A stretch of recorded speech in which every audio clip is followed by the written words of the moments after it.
Chapter 11, Shaggy. The spooky old elevator started to move down. Scoob and I clung to each other, shaking and shivering. It kept going until it brought us down to an old laboratory full of weird tubes and beakers. We stepped out of the elevator and saw the glowing randomonium that Fred had told us about speckled around the place. Like Cluetopia, I said. We'd hit the clue jackpot. We went in opposite directions to search every inch of the lab. The first thing I discovered was a massive metal door. On it was odd writing, just like the ancient writing in the How to Make a Monster book the gang had found in Old Man Wickle's library.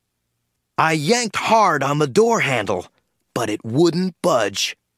Looking over my shoulder, I saw Scooby open a big metal refrigerator. Inside were beakers full of colorful chemicals and bowls of something gloppy and glowing. Scooby dipped his paw in and scooped up the stuff, licking it. "Yogurt," he said. The next interesting thing I discovered was some pretty complicated video equipment.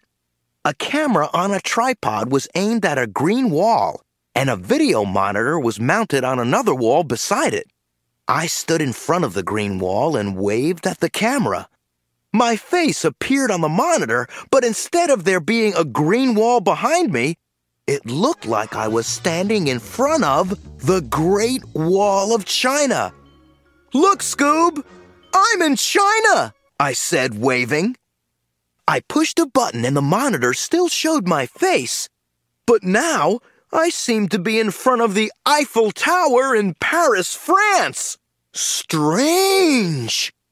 Scooby didn't say anything in reply, so I looked over to see what he was doing. "Zoinks!" I cried. Instead of Scooby, I saw a freakishly bizarre monster standing right where Scooby had been just a minute ago. I screamed, and the monster looked over his shoulder. "Shaggy?" he asked. "Scooby, dude, you turned into Yao Ming," I said. Scoob looked at himself in the shiny surface of a metal table. Then he started screaming. I suddenly figured out what had happened. That glowing stuff that he'd eaten had turned him into something else. "Oh, man, there's gotta be, like, an antidote around here somewhere," I said. Frantic to help my pal, I started pushing aside beakers and test tubes. Some green liquid spilled on my hand. "Oh, crud!" I cried. I was shaking all over. When I stopped, I thought I hadn't changed at all. But then I looked down and realized I was a girl! Ah! I've got a chick's body! Scooby still looked like some crazy dog version of Yao Ming. I had to do something, fast! I kept searching through all the scientific stuff on the table. I found some bottles that were marked with an A on their labels. "Maybe A stands for antidote," I said to Scooby. "Let's try it out." We each took a beaker marked A and drank from it. By the time Scooby was done drinking, he'd grown a huge brain out of the top of his head. The good news was I wasn't a chick anymore. The bad news was I'd become extremely muscular. A regular Mr. America. "Ah, knowledge, you hideous plague," Scooby said, but his words sounded like they should have come from someone brainy. "How I long for my blissful days of ignorance. Alas, perhaps I can brew some chemical concoction that will restore me to the simple, delighted creature I once was." He turned back to the chemicals and began mixing a little of this and a little of that. Scooby wasn't the only one undergoing a brain change. "Yeah, I'm buff," I shouted.